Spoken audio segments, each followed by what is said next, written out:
welcome everyone. It is time for Winning Wednesday. We're in the midst of Remar Nurse University. We are in the midst of Remar Nurse University. This is an exciting month for us. Hello, if it's your first time joining, my name is Professor Regina MSN RN, and I am happy to be on this journey with you to get your nursing license. It's super exciting. And even though we join each other twice a week, it doesn't last long enough. Our study sessions never last long enough to me. But we have something special tonight. We're actually going to do a group study session in a much different way. So stay tuned for that. It's going to be so much fun. Again, if you are joining us, we are talking about the subject cleft lip and palate on tonight. Hi there, everyone coming in. So just for orientation, housekeeping, for those of you who are new, we are going to get into this thing called NCLEX activities. Okay, NCLEX activities. So I said this: if you wanted to join me tonight on the study stage, go ahead and send an email to support@remarreview.com. You'll put in the subject live study group. If you want to come on, my only requirement is that you have the V2, because what we will be talking about is a topic in the V2. And so if you have seen this video, let me show you. If you've seen this video here from the V2, which is normal and high-risk newborn, you are ready for tonight's class. You're ready for tonight's class. So I hope that I get some Remar nurses on who will be joining me. Also, don't forget, every Monday in the month of June, we are doing Remar Nurse University. So we started this Monday. Next Monday, June 10th, we will be doing renal medications. Then June 17th, we have a pharmacology review. And then June 24th, we're going to do another major presentation, a major study session on pharmacology. So very exciting things are happening. We love when you are studying content with our community. It's not too late for you to join Remar Nurse University. If you are just hearing about it, please go to remarnurse.com/RNU. RNU.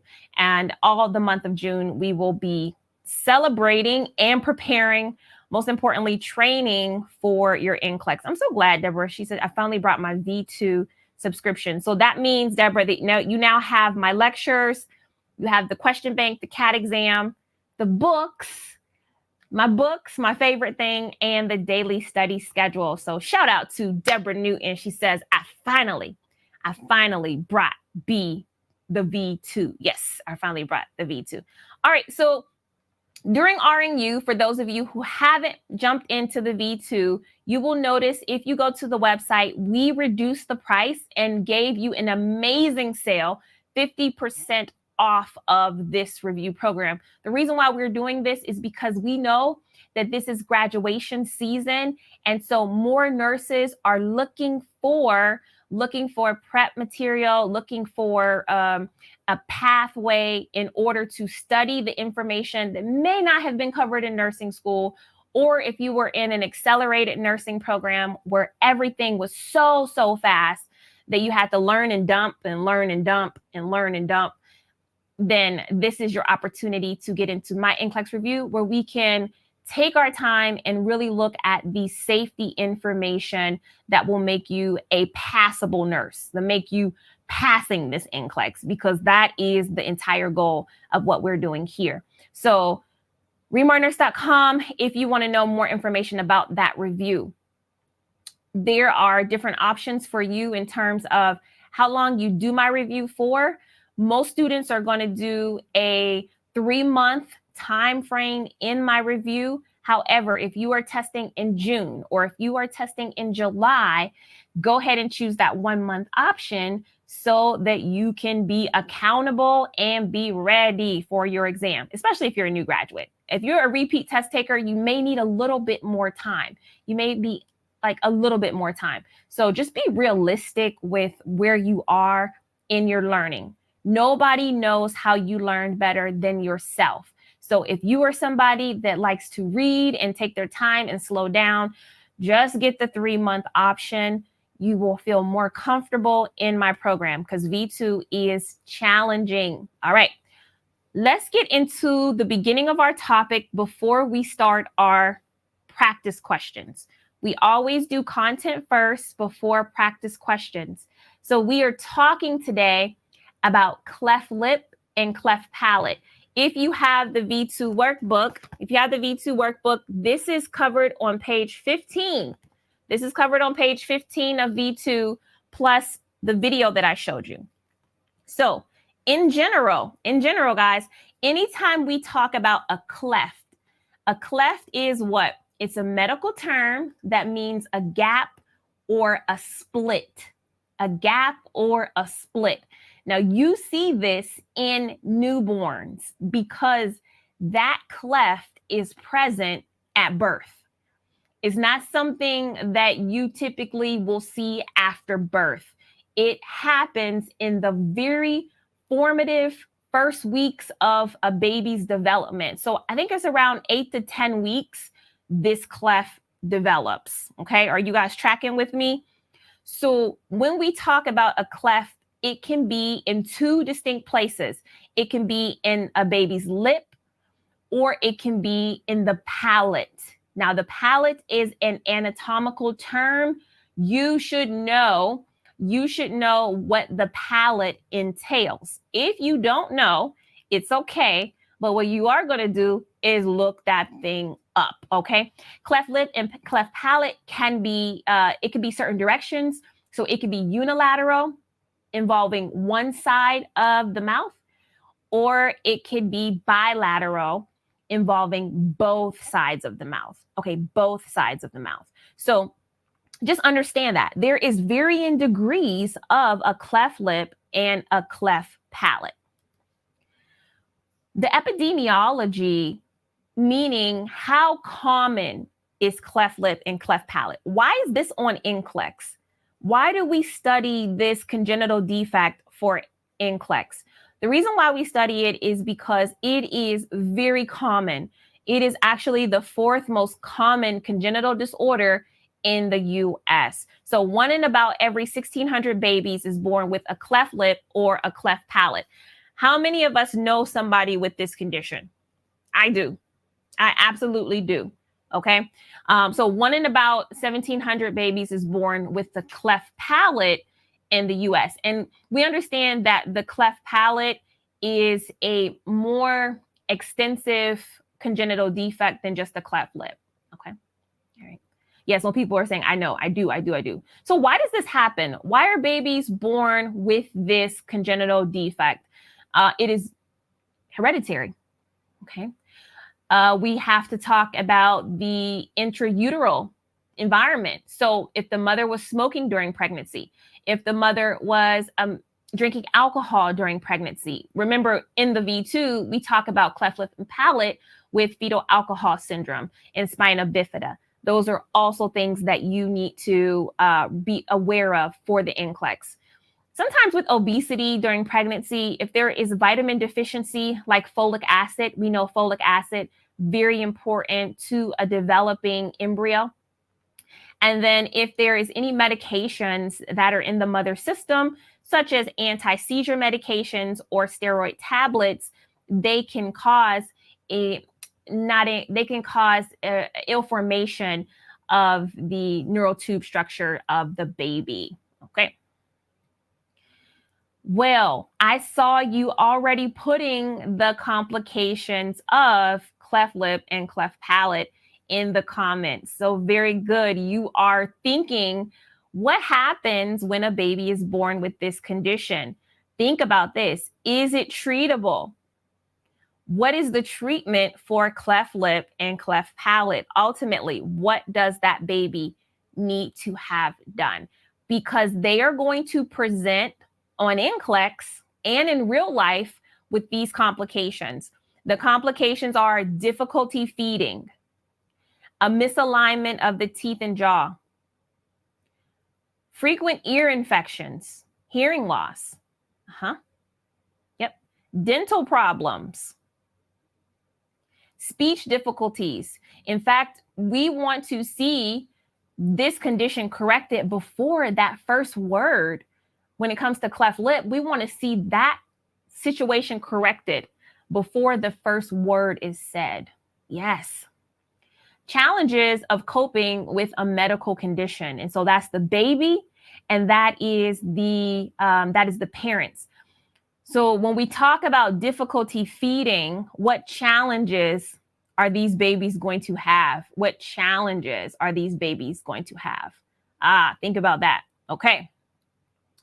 The diagnosis, well, you can actually see this during pregnancy. We don't have to wait until the baby is born in order to be anticipating this treatment plan. You can see the clefts, especially cleft lip, even without the cleft palate, on a diagnostic routine exam of an ultrasound during pregnancy.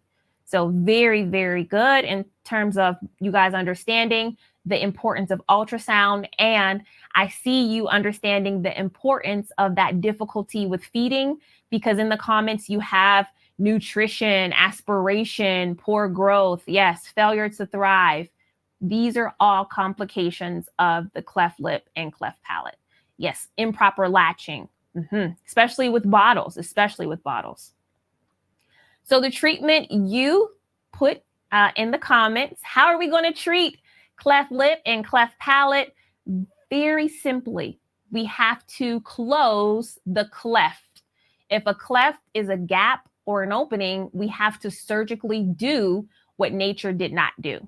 And so we are going to repair that cleft lip. Now, for NCLEX, you should understand when those things usually take place. So repairing the cleft lip is recommended within the first 12 months. Surgery to repair the cleft palate is recommended within the first 18 months of life. These children will require special orthodontic care as their mouth is healing, as their teeth are forming, and also, of course, speech therapy just to help promote proper language and the formation of their sounds and their words. So this makes sense. Cleft lip and cleft palate is a topic that you can understand really easily if you are familiar with the content. It's not something that you're going to be able to guess, because there are standards and there are evidence-based practices in terms of the care, okay? In terms of the care.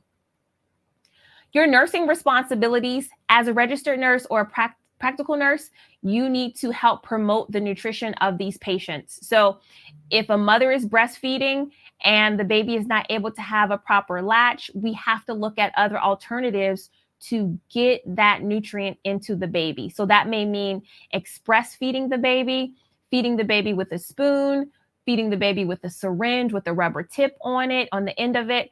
We have to get creative. Positioning these babies during feeding. These babies actually need to be in an upright position during feeding. When we talked about breastfeeding just the other day, we said that there were multiple positions that a normal newborn could breastfeed in. Well, for NCLEX, when it talks about cleft lip and cleft palate, you need to be isolating only the upright position for this child. And again, being alternative or using the appropriate feeding tools with a baby with cleft lip and cleft palate, it's never going to be a bottle. Honestly, it's never going to be a bottle with a rubber nipple, because the latch of that lip with the cleft in it is not going to be formative enough to produce what? What do these babies have a hard time doing because of the cleft lip and the cleft palate? That would make bottle feeding difficult. That makes breastfeeding difficult too, but not as difficult as bottle feeding. Yes, they have an insufficient sucking reflex. Yes, they are not able to do that in a way that produces a flow of milk. So we do need to use other things in order to get that baby that nutrition. Great job. Great job. Okay. All right. So we are actually ready for, this is the first time we've ever done this. Okay. So I'm really excited. We are ready. Oh, let me go over these nursing responsibilities again. These are just a few other ones. Definitely, before I do my study group, definitely help with coping, okay?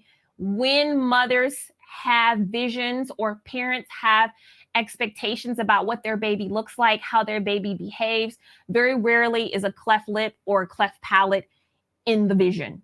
So we have to help the parents to verbalize their feelings with their baby having this abnormal assessment, reducing the family's anxiety. So that is going back to our therapeutic communication. And we talked about therapeutic communication from the V2, but when we answered those therapeutic questions, they were challenging to our community. They were challenging to the group. So be mindful of what therapeutic communication looks like. Okay, I like that. Bullying in places where the cleft lip and palate isn't repaired early. Yes, that's true too.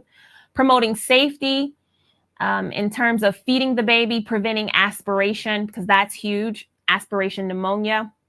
Also, we know these babies have frequent problems with their ears, ear infections, right? And also giving health education. So explaining preoperative, intraoperative, and postoperative preparations for this procedure, this surgical repair. I see in the comments too. I love the comments. No straws as well.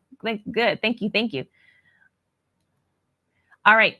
Just a reminder, we are in the middle of Remar Nurse University all the month of June. And so if you are not tapped in every Monday, I want you to show up twice on Mondays, like Monday at noon and then Monday at 8 p.m. Eastern time. You haven't signed up for RNU. You're not getting the reminders. Just take a second and go to remarnurse.com/RNU. Okay. And then you will be in the mix of this month-long NCLEX review. I love it. Okay. NCLEX questions. So in order to do the NCLEX questions today, I'm going to bring on Remar nurses. So Remar nurses, if you are joining me on the live, I need your cameras on. And once I see your cameras on, I know you're ready to go. Now, if you are not on the live, your goal is to help the Remar nurses answer these questions. Okay. All right. Are you guys ready? Are you guys ready to answer these questions? Let me hear you say yeah. Yeah. Yes. Okay. So just in general, you are working. Let me take this off for a second. Let me see if I can get everybody on. Okay. You guys are working together to win a prize. I haven't told you what that prize is, but it is based on your knowledge of cleft lip and cleft palate. Now, you can use the Remar nurses that are not with you in the comments for a phone to friend, but I really just want to see if you guys could be safe nurses for your shift, okay? So our shift starts now. I'm going to give you your patient. I'm going to give you a report on your patient, and then we'll go from there. Are you guys ready? Okay. Yes. Everybody's like, go nurses. Yes, we're ready. Okay. Nurse Zim, put your camera down a little bit and I'll add you on. There you go. Okay. Let's see now. How do I do this? Oh, goodness. Oh, wait. Hold on. Let me bring it back. Thank you so much. All right. Here is your patient. Remar, you have an 8-month-old with cleft lip and cleft palate, and they present to the emergency department. The defect is in the upper lip and extends 2 centimeters in the roof of the oral cavity.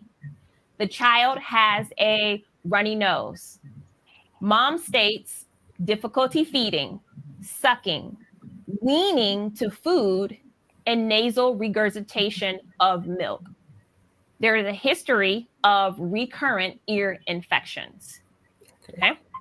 Mental-wise, the child is playful and the developmental milestones are appropriate for an 8-month-old. Respiratory-wise, there is no history of a cough or chest infections. The lungs are clear. Cardiac-wise, no pallor, cyanosis, no edema. Okay, no cyanosis.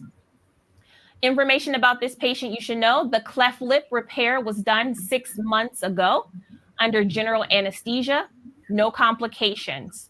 The heart rate is 105. The respirations are 28. The blood pressure is 80/50. The pulse ox is 100%.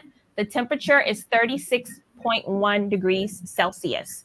Again, for reference, Remar nurses, this is the cleft lip and cleft palate that is discussed in the V2 workbook, page 15. Okay, Remar nurses, do you understand the patient? Yes. Yes. Okay. Like, all right. First question is this. The infant presents with a cleft lip repair and unrepaired cleft palate upon assessment. The patient has a runny nose. Should the nurse expect an infectious process at this time? Yes. Let me go back. So remember all the details that you have here. Are we expecting this runny nose to be infectious? Think about the difference between an infectious runny nose and a regular runny nose, because sometimes kids have runny noses in general. So what sayeth you? Yes. So, Okay. Is it missing like this certain discharge coming from the runny nose, like the color of it? Just says the patient has a runny nose. So you would be thinking about other assessment findings here to support whether the runny nose was infectious or not infectious. no, I don't think that would be an infection. Just based on the other knowledge, we will have to do a further assessment, and based on everything, the vital signs are within normal limits. He's not having a temperature, so I don't think that it's an infectious, just based on what's presented. Okay. All right. Correct answer is no. No. We do not think that this patient is having an infectious process at this time, based off of what we're given. Very good. There's no fever. There's no note of purulent drainage. The assessment says that there is no productive cough. There is nothing. It is just a runny nose. Very good. Way to go. Way to go. All right. Next question is this. And we have 6 questions. Here we go. The infant had a surgical repair of the cleft lip at 2 months old. What is the rule of tens for cleft lip surgery? The rule of tens.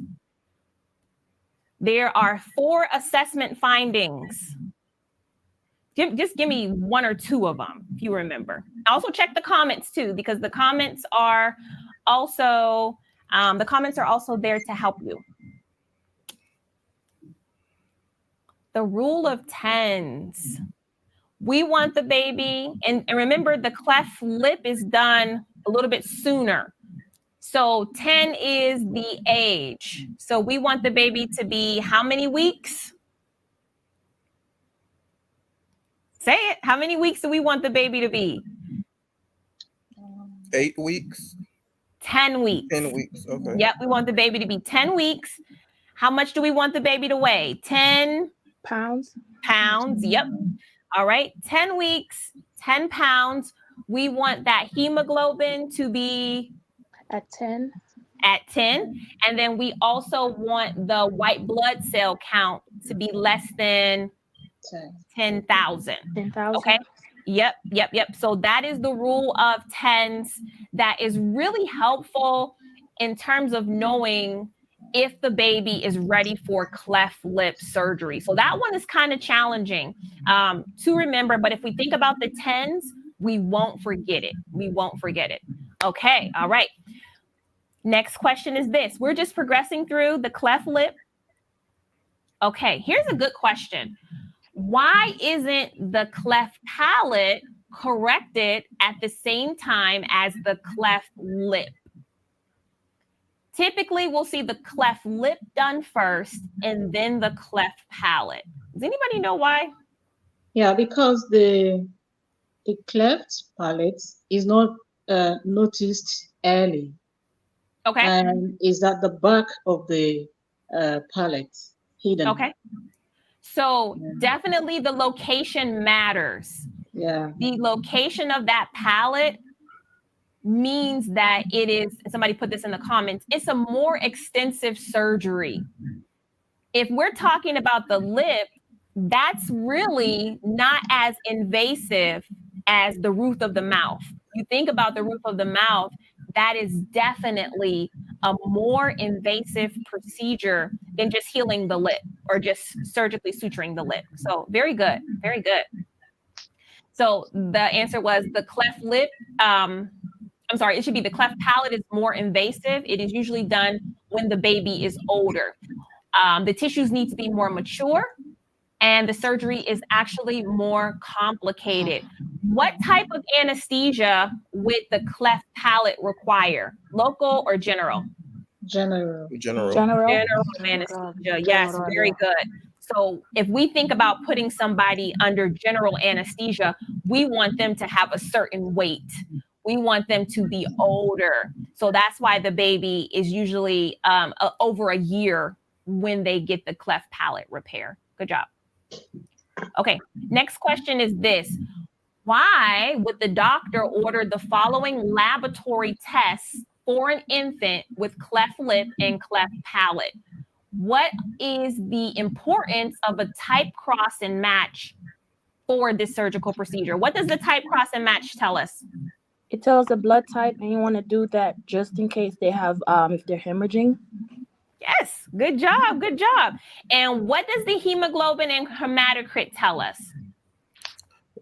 Oxygenation status, because the red hemoglobin carries oxygen to the blood, so that's important. Yes, excellent, excellent.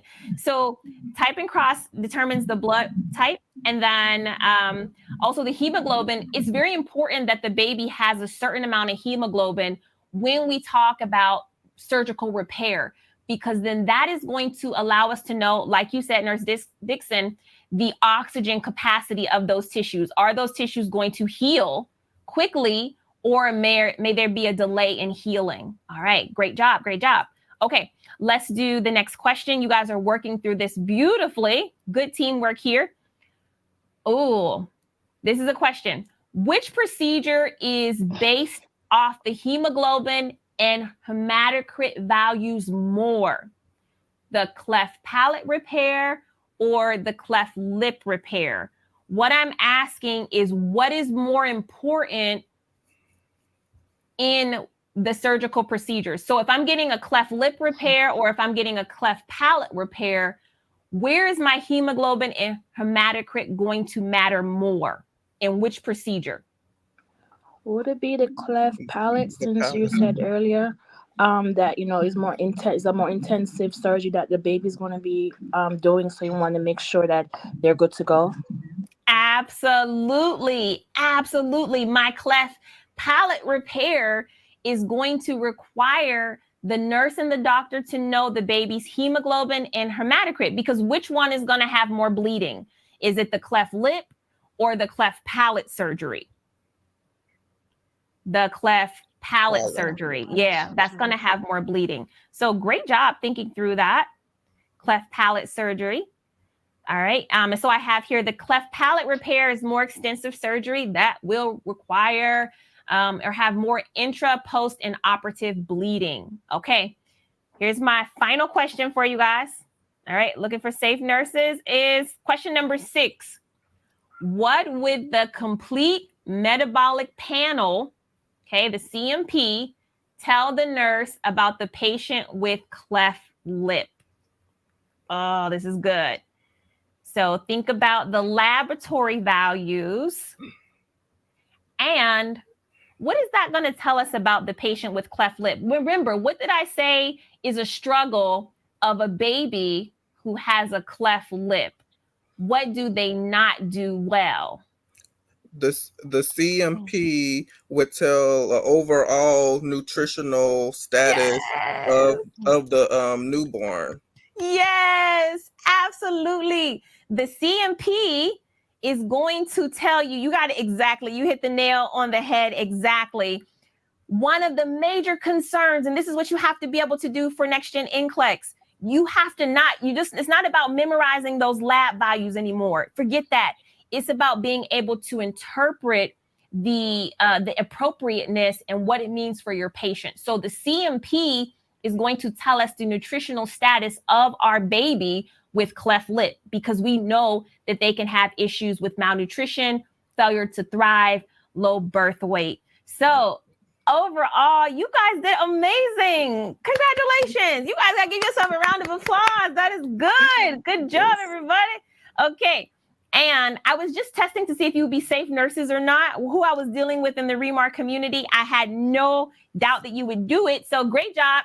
Tonight, you were safe nurses. And so you deserve to get paid for your shift. So each one of you for your safe nurse shift will be getting $50 for being safe nurses. So congratulations. Yes. Welcome to nursing. You get paid for your knowledge. Knowledge is the new money. So because you took care of our cleft lip and palate baby safely today, I will be sending you all $50. Okay. So now for the rest of you, you may have known those answers. You may have not known those answers, but you were not live on the study group. So maybe next opportunity that I do this, you will jump on and participate in our study group. For the REMAR nurses tonight, Nurse Dixon, Nurse Steph, Nurse Amina, did I say that right? Amina and Nurse Zimzim, thank you so much for joining our study group. I hope you have a wonderful evening, and I will see you again. Bye. Tell the nurses, you can, you will, you must pass NCLEX. You can, you will, you must pass NCLEX. Yes. Bye-bye. Awesome. Oh, I love our community. I love what we do here. You guys passed the test. You passed the test tonight. You were safe nurses. Boom, boom, boom, boom. So they're going to be getting paid for their knowledge, which is what I want all of us to be able to do. I want all of us to be able to do. I have a couple more questions for NCLEX. Do you guys want to do them, or is that good? Okay, I'll just do them because I had them prepared for you guys anyways. So, and again, if this is your first time, welcome to remarnurse.com. This is how we get down. We are an amazing community of nursing students, and we live all over this planet, but we make it our business to come here on Mondays and Wednesdays to study together. Okay, so for the rest of us, here's our question. Okay, here's our question. The mother, here we go. Are you guys ready? Come on. Okay, the mother of a 2-month-old infant with cleft lip asked the nurse, when is the recommended time for surgical repair? When is the recommended time for surgical repair? Is it number 1, within 3 months of life? Number 2, within 6 months of life? Number 3, within 12 months of life? Or number 4, within 18 months of life? What saith you? What saith you? I see some answers here. Now remember, we are talking about cleft lip. So we want to make sure that we are making those distinctions between cleft lip, cleft palate, unless it says both. So the correct answer is, we're talking about cleft lip. So we want to have it within the first 12 months, okay? Within the first 12 months. Now, using the rule of tens helps us to make sure that the baby is surgically appropriate, but we want to get that cleft lip repaired before the first word, okay? So that would be within 12 months. I'm moving on. You guys did pretty good with that one. Question number 2 says this: the nurse is educating the mother of an infant with a cleft palate regarding its complications. The mother understands that one of the complications of a cleft palate is, number 1, hyperthermia, 2, hearing loss, 3, vascular changes, or 4, hair loss. Shout out to you for coming to class on this Wednesday. I hope you're learning something new. I hope this is a fun experience. NCLEX studying can be fun when we do it together. Okay, so the correct answer here, I see you. It is number 2. Number 2, hearing loss. Great job. Infants with cleft palate are especially at risk for developing middle ear fluid and hearing loss. I'm moving on. Question 3 says this: the nurse explains that one of the risk factors of developing a cleft lip or a cleft palate is, number 1, heredity, 2, chronic kidney disease, 3, gestational, hypertension, or 4, trauma during pregnancy. Which one are we going to go with, Remar nurses? Come on in, tap in. We are live. We are live. The correct answer is, you got it, heredity. Several factors involved with the orofacial cleft predispositions: race, family history, sex, exposure to risk factors in pregnancy, such as alcohol consumption, tobacco smoking, poor nutrition, viral infections, drug and teratogens, the workplace and home. Okay, good job. Question number 4, I'm rolling. Which of the following is the best position for an infant with cleft lip during feeding? You got to get this one. 1, supine. 2, upright. 3, side lying. 4, Trendelenburg. What is our safety? Remember, we get paid for being safe nurses. We get paid for being safe nurses. Correct answer is, yes, upright. Please remember upright. Cleft lip, unilateral. The nipple should be aimed at the unaffected side, but the infant should be in the upright position during feeding. And it does prevent aspiration. Great comment. Question number 5. In the course of pregnancy, a possible cleft lip / palate can be diagnosed by which of the following? Number 1, ultrasound. 2, transvaginal exam. 3, Leopold's maneuver. Or 4, hearing screening test. What are we going to say? I told you this earlier. And of course, we can see the cleft lip before the baby is born with the ultrasound. Good job. All right. So ultrasounds can help to diagnose the physical changes in the fetus. And so we are able to see that. Okay. We're able to see that around the 20th week. Well, Remar nurses, tonight, I think the study group warmed you up and you were just ready to go after that. You were just ready to go. Thank you so much for tapping into our Wednesday's class. Of course, as we are wrapping up the topic of cleft lip and cleft palate, we are not finished with our review. What we do here is a very, very small part of the bigger plan, which is the V2, which has all of my lectures in it, plus the 2 books. And I know that there's some questions about V2, so I want to stay on for just a few minutes and talk about the V2 if you have questions about it. All right, but right now we are doing an amazing promotion to get you going, to get you started. And I love the way that the Remar nurses jumped in here in the study group and was like, I'm down to be on. So the entire month of June, 50% off, which makes the program $400. No, I'm just kidding. My program would never be that much. I want you to be able to get into the program as quickly and as easy as possible. So that means I keep my prices reasonable. So you can join 6 months for $169, 3 months for just $99, or 6 months or 1 month for $69. And that includes everything. So people always ask, what do I get? You get everything that I created to help you be successful. And so I have been doing this for a long time. And what I realized is that you can pass NCLEX if you're given the tools to do it. The most difficult part is finding the right tools for you.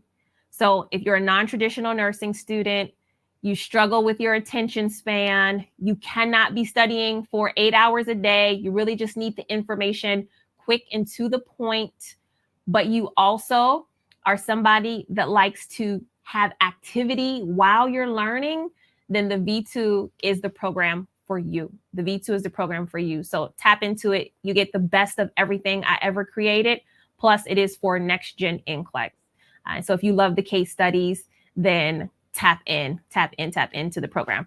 And you check it out at remarnurse.com. Okay, remarnurse.com. So I'm going to go into some questions and answers about V2, and let's get into it. All right. Thank you so much. I'm trying to see all the comments here. Many more questions. 5 out of 5. 5 out of 5 is amazing for today. Somebody says let me see which one. I really enjoyed this section, Professor Regina and Remar family. Awesome, amazing. When do you advise to start practice questions on the V2?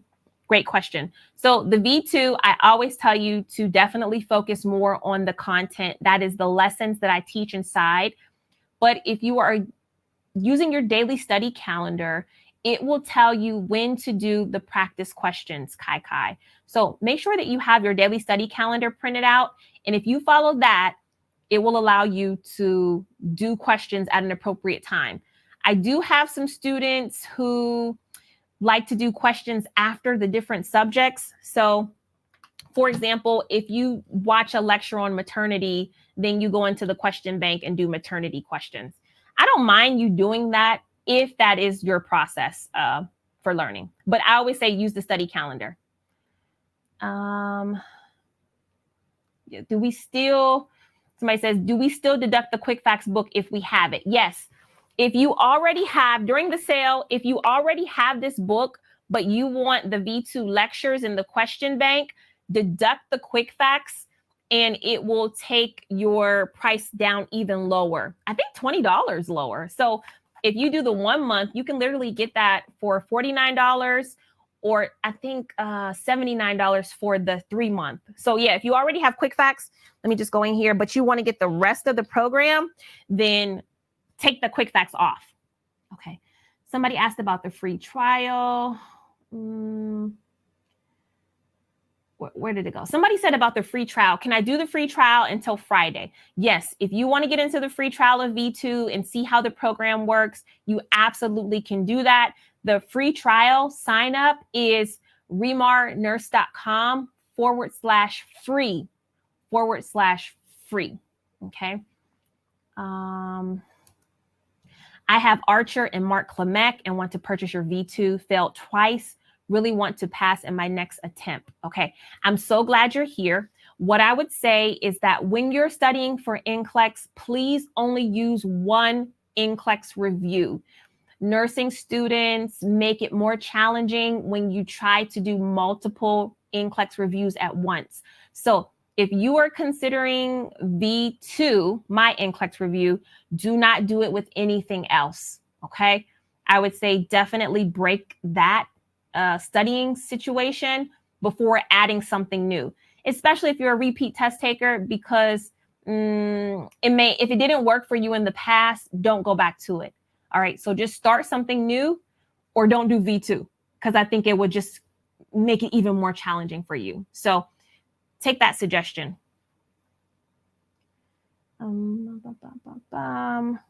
Somebody says, okay, so I think that's it. I haven't used my CAT exams. Yet. When should I use them? And can we purchase more if needed? Yes, you can purchase more if needed. Let me show you the study calendar, because if you're looking at the study calendar, it actually tells you when to do the CAT exam. So come on with me into the V2. So if you go to your file vault, because maybe you don't know where the file vault is, and you go to course resources, okay, you click on your registered nurse course, or if you're a practical nurse, it could be that one. The first tab is the study calendar. So go to this blue circle and download study calendar and then open it up. And when you open it up, you will see the study sessions here. Everybody should be working from this calendar, okay? And if you are following the study sessions, there's only 20, it tells you exactly what to do. It tells you exactly what to do when you sit down. Nobody should be studying more than 3 hours if you're following this calendar, okay? So for example, you get through the program and we're looking for the CAT exams. So when do I have you doing the CAT exams? Very simply, I have you doing the CAT exams at the end of the review. So after you've studied all of that good content, then you have CAT exam 1. It says, take this test. Let me make it bigger for you. Not that big. Okay, here we go. Take this after study session number 20. Take this 1 week before your NCLEX date. Okay. And the reason why I only have you do 2 CAT exams is because the purpose is for you to discipline yourself to be able to sit during a 5-hour exam like the NCLEX. Okay. So with the CAT exam, it behaves just like NCLEX. So that means you can't skip a question. You can't go back to a question. When you do those things, that's not actually a computer adaptive exam. If you can skip and opt out of a question, that's not truly the way the NCLEX behaves, and it's giving you a false sense of security, which is why people who focus on doing computer adaptive exams, they go in and they fail the NCLEX and they wonder why. It's because you're not really taking an NCLEX exam. Okay, you're taking an exam that you get to control. That's not NCLEX. Okay. What if it is up and you are in the renewals? Okay, so if you choose a certain period of time for the V2 and you go over that period of time, then it will automatically renew itself at $50 per month. That is the subscription part of the V2 platform. It's a subscription like Netflix and Hulu. So every month you will get charged for being in the system. That's why it's very important in the beginning to pick the right time that you need. So if you need 3 months, don't pick the 1 month. Or if you know you need 6 months, it's so much better for you to just get it for $169 instead of paying $50 every month because you only chose 1 month. Okay. Nurse Dixon was on 529. I took my PN and shut off the 85 questions. Today I found out I passed. Thank you for the content. Absolutely. Absolutely. You did fantastic. So I can definitely see how you passed NCLEX. AG, is it possible to go to the NCLEX without doing any practice questions? Is that something you advise? Yes, it's possible to go in there without doing any practice questions, but I think you do yourself a better service when you can practice doing case studies and you can attempt to do some questions. If you do my program and you're actually in the course, let me show you, you will do practice questions after some of the lectures. So within the lectures, there are going to be practice exams that you're going to have to do in order to move on. So yeah, that's just how I create accountability. So I would say if you can do them, do them. If you can do them, do them. Okay. All right. That's it. That is it, guys. I want to respect our time. Our study session was great today. I will be back on Monday 2 times. So join me for the Monday and Wednesdays class. If you guys have any other questions about V2 or how to use the program or anything like that, please always email me. My email address is support@remarreview.com, support@remarreview.com. So have a good evening, everyone. Thank you for joining me for this class, Cleft Lip and Cleft Palate. We will continue to do more explanations of the things that you come across in the V2 so that on your test day, you are absolutely more comfortable and confident. Remar Nurse University is still on. I will see you guys later. Thank you for your time. Thank you for watching. Bye-bye.